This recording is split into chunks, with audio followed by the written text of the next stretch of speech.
Olá pessoal, tudo bom? Eu sou o professor Almir Serpa. Nossa aula de matemática hoje é para as turmas do sexto anos.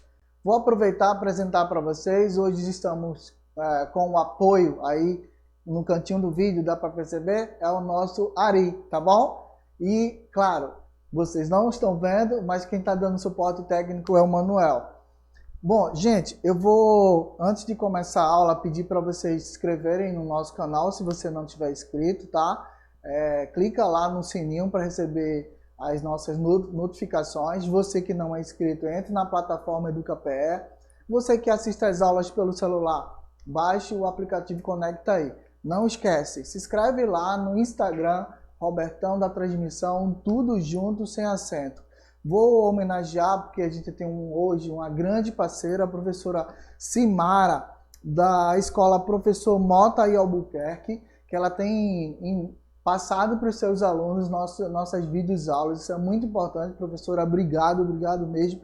E quem tem assistido bastante aí, que eu sempre agradeço aqui, é o Otto Rafael, do 6º ano B. Tá? Otto, força aí. Eu sei que você gosta de matemática, vai estar com a gente, tá bom? Então, professora Simara, obrigado. Obrigado a você, professor, que tem passado nossas videoaulas para os seus alunos. Isso é muito importante para a gente, tá bom? Vamos agora para iniciar nossa aula de número 10, aula que vai falar sobre probabilidade. Então, vamos lá com o nosso Manuel. Obrigado, Manuel. Ó, pessoal, vou recapitular com vocês a ideia do conceito do que é leitura e interpretação de tabelas e gráficos, tá? Isso a gente sempre faz aqui para que você não fique perdido e é bom trabalhar conceito. Então vamos lá. Primeiro você precisa entender que a estatística é um ramo da matemática que envolve a coleta e a organização de dados, tá? Referente a diversos fenômenos para depois analisá-los e interpretá-los. E a gente vai estudar cada etapa dessa ao longo do nosso ano letivo. Fica com a gente, tá? Então segue aí, ó. As tabelas e os gráficos que encontramos nos meios de comunicação, né? Jornais, revistas, no livro didático, no livro paradidático, tá? Elas resultam de um processo estatístico. Primeiro foi feito todo um trabalho anterior para depois apresentar para vocês uma forma mais resumida, que é o gráfico, tá bom? E ela é realizada em várias etapas que vamos ver aí comigo e com outros professores ao longo do ano. Eu vou dar um exemplo aí bem claro de uma tabela. Peguei uma tabela que informa o índice que o Brasil consta no desenvolvimento humano em relação a outros países. Presta bem atenção. Olha cada país que está envolvido aí. Não levamos em consideração a população, tá? Porque se levar em consideração a população, é claro que o Brasil fica diferenciado, ele vai ter que estar junto com os Estados Unidos, tá? Ele vai ter que estar junto com outros países de grande porte, que é o caso da quantidade populacional que nós temos. O que está sendo elencado aí é a qualidade de vida e dos países que foram buscados e foram mostrados aí com o IDH que vocês estão vendo aí na telinha de vocês, tá bom? Aí, o que acontece? Cada variável dessa vai mostrar numericamente esses dados para vocês. Então a gente vai ver a lista dos países e como que eu vou entender de uma forma total como ele se envolve com a tabela. Bom, para a gente entender a tabela, ela existe com algumas informações importantes que eu preciso ler que vão te cobrar no futuro. Preste atenção.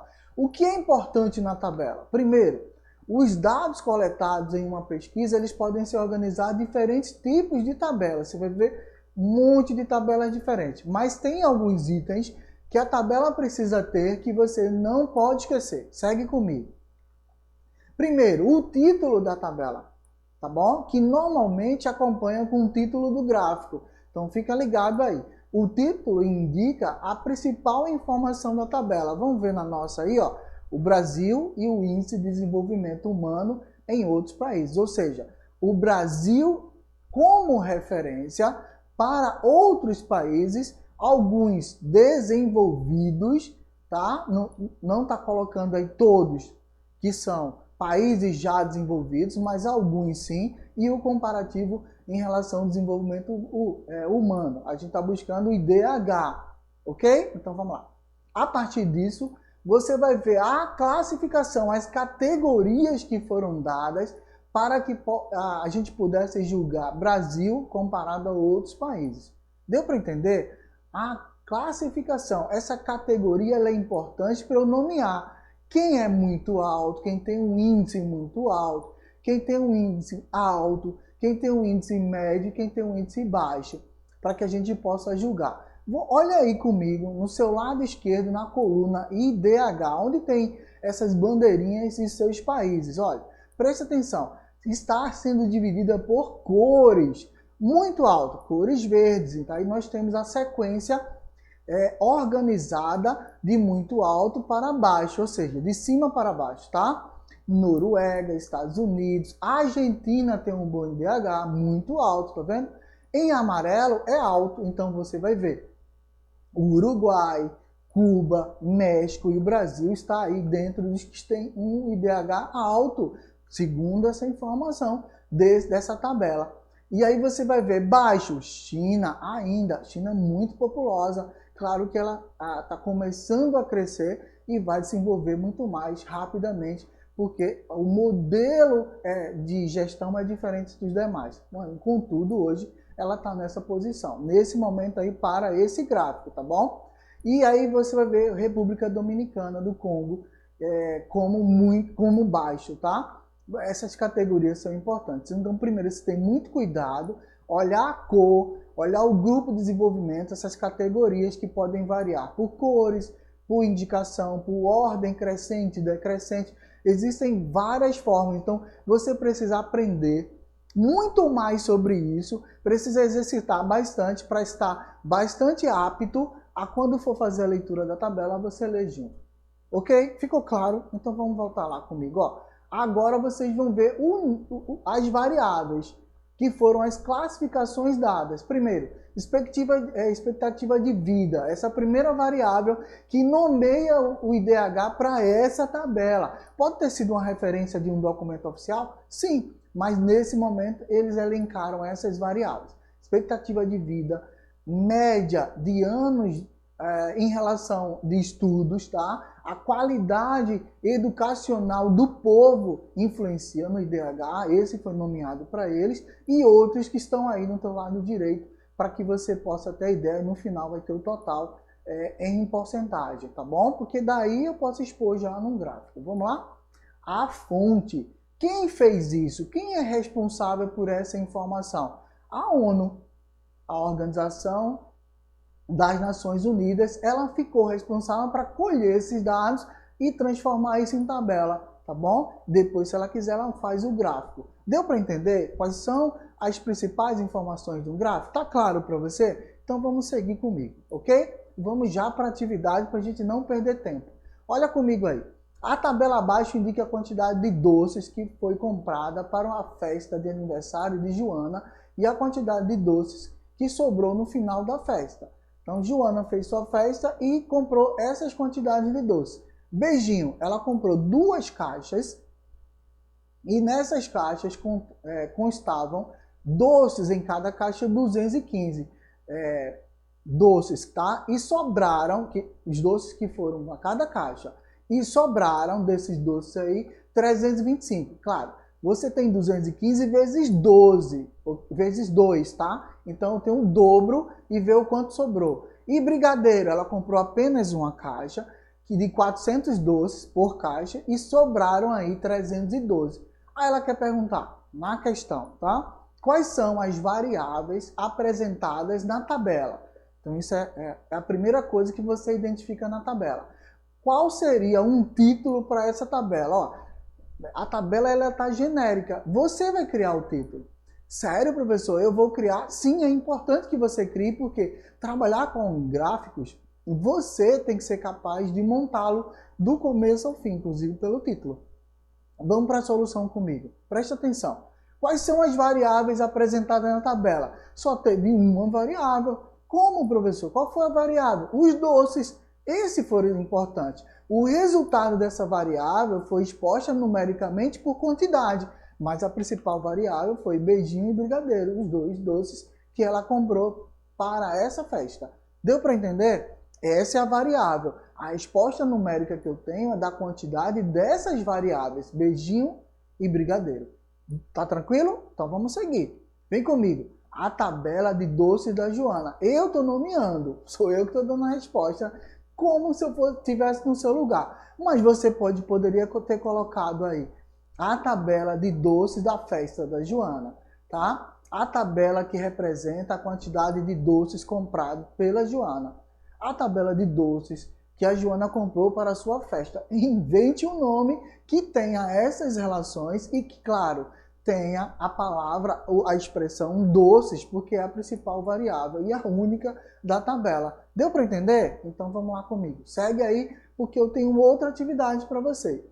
Aí é uma atividade que traz a estatura média em alguns países, e claro, o Brasil também foi nomeado nessa variável aí, tá? Estatura de homens, ou seja, altura de homens e altura de mulheres comparados em alguns países.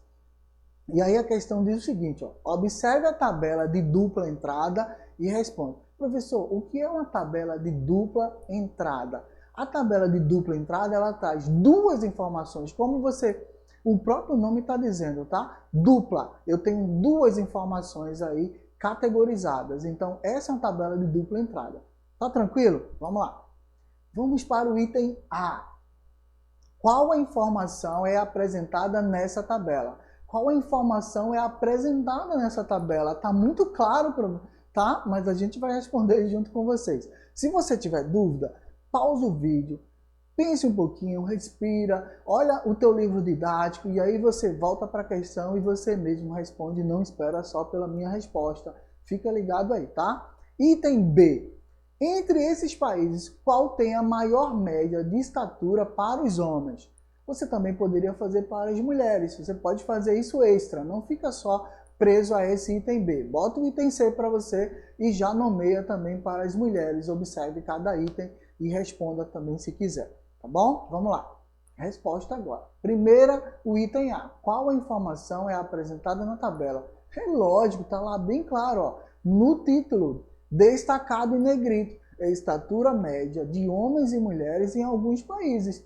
Essa aí é a informação, é a principal informação que a tabela traz. A partir dessa informação, eu olho cada estatura de homens e mulheres por países, nomeados na coluna aí do teu lado esquerdo os países, nomeados na coluna do centro da tabela, as alturas de cada homem em relação ao seu país e nomeada a altura de cada mulher em relação ao seu país.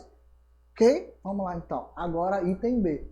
Entre esses países, qual tem a maior média de estatura de homens? Ora, eu vou olhar claramente o maior número, e aí se liga comigo, não é casca de banana, não é sacanagem nenhuma do autor da questão, ele colocou a altura em centímetros. Ah, mas eu estou acostumado a ouvir, a verificar a altura em 1,5 m, 1,60 m, não tem problema. Ele já fez a transformação em apenas uma unidade de medida, que a grandeza aí, a grandeza está sendo o comprimento, a altura, tá? Do ser humano, no caso o homem, em centímetros. Então, olhe cada um deles e você vai perceber que no país Holanda, o homem mais alto na relação que tem aí tem 182 centímetros e meio, ou seja, transformando em metros, nós vamos dividir por 100 e nós teríamos 1,825 centímetros, ou seja, 1 metro e aproximadamente 1,82 centímetros de altura. É a estatura mediana dos homens na Holanda. Então, essa é a resposta. Ok? Se ligou que está em centímetros, não está em metros. Você pode fazer a transformação, mas é só olhar o maior valor. 182,5 é maior do que todos os outros que estão na tabela. Então, por isso, Holanda e os homens têm 182 centímetros e meio de altura. Ok? Segue comigo agora. Terceira questão para a gente não perder tempo sobre tabela. Ok? Ana, Bento e Lucas participam de um concurso que constam de 20 perguntas. Veja o resultado na tabela. Participantes, Ana, Bento e Lucas, na ordem aí, tá bom? Provavelmente alfabética. Números de respostas certas. Para Ana, 12, tá? Ana teve o número de respostas erradas em 4. Ana também teve número de respostas em branco 4. Ela deixou 4 questões em branco, errou 4, mas acertou 12. Bento acertou 13, errou 7 e não deixou nenhuma em branco. E Lucas acertou 12, errou 3 e deixou 5 em branco, tá? Escrevendo os nomes dos 3 em ordem decrescente, se liga na questão. Quando lê a questão de matemática, presta bastante atenção no título, nessas expressões que ficam aí para a gente não perder a questão. É decrescente. Mesmo que isso não seja normal, será decrescente. Ou seja, a ordem é inversa à que a gente está acostumado, tá bom? Então, na classificação do concurso, encontraremos de que forma? Vamos para a solução? Eu já destaquei para vocês aí decrescente para você não colocar na ordem crescente, tá bom? Senão eu iria errar a questão. Segue comigo, ó. Ana acertou 12 junto com Lucas. Quem vai ser o desempate? Eu escolheria, minha escolha. Eu escolheria, no caso aí, quem errou mais questão, concorda? Porque deixar em branco, ele nem fez e nem tentou fazer. Tá aí em branco. Agora, ele errar, isso mostra que ele teve um item a mais que o outro. Então, veja, Ana errou 4 e Lucas errou 3. Para mim, como Ana errou mais, ela vai ficar por último, tá bom? Em relação, comparado com Lucas, porque ambos acertaram 12 questões. Então, quem vai separar na lista dos dois, no desempate, é quem, para mim, quem errou mais. Tá tranquilo? Então segue comigo. A lista ficaria Ana, que é a última colocada, é decrescente, tá? Lucas, que ambos acertaram 12, mas Ana errou mais questão que Lucas. E Bento, que foi o que mais acertou, embora tenha errado mais, mas acertou 13, e aí ele estaria na frente. Tá tranquilo? Então vamos seguir agora. Presta atenção comigo que a gente vai falar de gráficos, tá? A partir das tabelas. Lembra que a gente falou? Quando eu coloco uma tabela bem organizada, bem distribuída, com todas as variáveis, aí a partir da tabela eu crio o gráfico. Ok? Deu para entender? Peça auxílio ao seu professor que ele vai te mostrar isso claramente, tá bom? Que é a partir de uma tabela que eu construo meu gráfico. Tem algumas variáveis que a gente já pode deixar na tabela que auxiliam demais a construção do gráfico. Preste atenção. Frequência absoluta, frequência relativa, porcentagem está lá na tabela, é perfeita, porque o gráfico é exposto a partir da porcentagem. É muito difícil ver um gráfico que não seja só porcentagem, seja números. Quando ele está assim, é muito chato de trabalhar com ele. Mas o ideal é trabalhar com a porcentagem, porque é uma forma resumida de mostrar a qualquer pessoa os indicativos. E também tem as cores, a altura da barra, tá? Tudo isso a gente vai ver agora comigo. Vamos lá para o slide que vocês vão ter uma noção que o Manuel vai passar agora para vocês. Tá aí o slide bem claro. Além das tabelas, a gente pode organizar informação por meio desses gráficos aí, ó, que possibilita a análise das informações de forma visual, mais fácil, mais tranquila, mais resumida. Preste atenção, olha o título do gráfico. Desempenho em matemática. Tá? Provavelmente é o mesmo título da tabela, para não ter trabalho. Olha a coluna aí do teu lado esquerdo, essa que está do 30 até o 0. O 0 até o 30, eu começo com a parte principal dela, que é esse eixo que indica a classificação, tá bom? E o eixo vertical vai indicar a quantidade.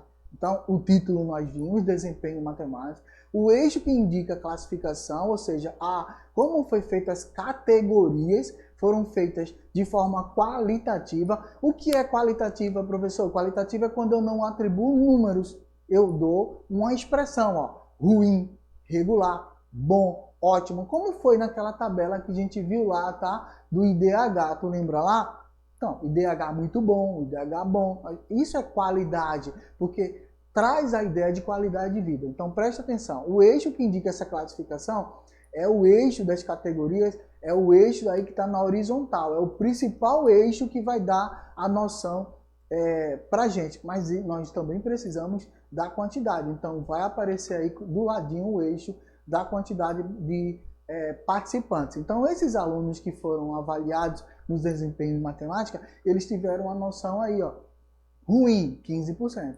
regular, 25%, tá? Bom, 35%, que foi o maior quantitativo que apareceu, ok? Ótimo, 25%, essas foram nomeadas. Então, olhando esse gráfico, claramente já está muito visível para você que o maior quantitativo, a maior porcentagem foi do desempenho matemática bom, 35% dos alunos que foram investigados, que criaram lá a tabela e agora estão expostos nesse gráfico, ok? Coluna que indica a porcentagem, 35%. Às vezes aparece sim, às vezes não, tem que olhar na lateral aí. Fica sempre atento e segue nossas indicações. Vamos fechar com uma questão agora. A quarta questão vai falar sobre gráficos. De acordo com as informações apresentadas no gráfico do exemplo do slide anterior, esse que a gente viu agora, responda às seguintes questões. Qual a informação esse gráfico apresenta? Opa, já ficou claro, você vai se ligar comigo, tá? Qual é a relação entre a quantidade de números, de alunos, tá, que estudam matemática e a altura das colunas no gráfico? Também ficou claro que dá para visualizar. E item C, qual a classificação que obteve melhor resultado? Vamos ver comigo então? Olha, preste atenção. O desempenho dos alunos na disciplina de matemática é o título do gráfico. Então essa é a principal informação, que é o título. Tá tranquilo? Lembrou lá? Deu para recapitular? Se não, volta o vídeo e olha lá a tabela, tá? Ok? Vamos lá. Item B. A altura de cada coluna varia de acordo com a quantidade de respostas dos alunos que estudam matemática. Quanto mais respostas para cada categoria, a classificação, a cada categoria, maior a altura da coluna. Possivelmente maior a porcentagem, tá bom? Então, vamos olhar o gráfico comigo? Olha, presta atenção. Tá aí ó, o título dele e a maior classificação qual foi? Sim, 35%. Coluna que indica a porcentagem. Deu para entender? Tá claro, gente? Então vamos seguir aí. Resposta para a letra C. Maior resultado foi a classificação, a categoria bom, 35% de votos, tá? Finalizando, tá aí 4, mas a nossa quinta questão, vamos lá rapidinho para a gente fechar. Observe 2 gráficos com informações sobre as reclamações diárias recebidas e resolvidas por uma empresa em uma dada semana. Então, o gráfico de linha tracejado aí informa o número de reclamações recebidas. Esse aí mais claro que está tracejado, tá? No dia, em um dia, nesse dia aí durante a semana. E o de linha contínua, que é esse mais escuro aí, o número de reclamações resolvidas nesse dia, tá bom? Segue comigo.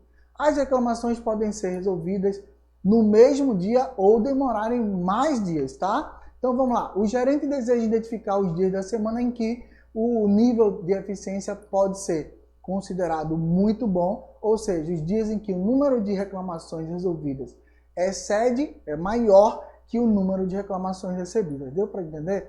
Deu para perceber que é maior, tá? Então, claro que nessa análise eu vou olhar primeiro o número de reclamações recebidas tem que ser menor que o número de reclamações feitas nesse dia, tá bom? Então, recebidas tem que ser maior. Ele excede. As reclamações resolvidas tem que superar, são maiores. Então, eu vou olhar esse ponto. Qual é a solução? Preste atenção.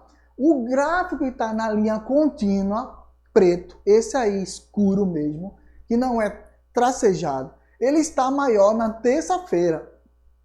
É neste dia que ele excede o número de reclamações. Resolveram mais problemas nesse dia do que receberam as reclamações. Então é esse dia que ele excede. Preste atenção, esse é reclamações recebidas e esse é reclamações resolvidas. E é justamente na terça-feira onde eu teria reclamações recebidas e eu tenho reclamações resolvidas com número maior. É só seguir a sequência e ler com calma, muita calma essa questão. Porque o texto é grande e você tem que estar com marca-texto na mão para poder resolver. Deu para entender, gente? Tá claro? Se não, pausa o vídeo, volta para a questão e relê para você poder entender, tá bom? Gráfico é muito fácil, tem que prestar atenção no texto e tem que levar muito em consideração ao que a questão está pedindo. E cuidado nessas palavrinhas. Resolvidas excede. Excede é a mais, tá? Esses termos matemáticos você tem que estar sempre lembrando dele. Não vai esquecer? Então fica ligado para a nossa próxima videoaula. Não esquece, se você não está inscrito no canal, se inscreve lá. Também não esquece da nossa promoção lá no Instagram do Robertão da Transmissão, tudo junto sem acento, tá bom? Se liga aí, até a próxima aula. Tchau, tchau.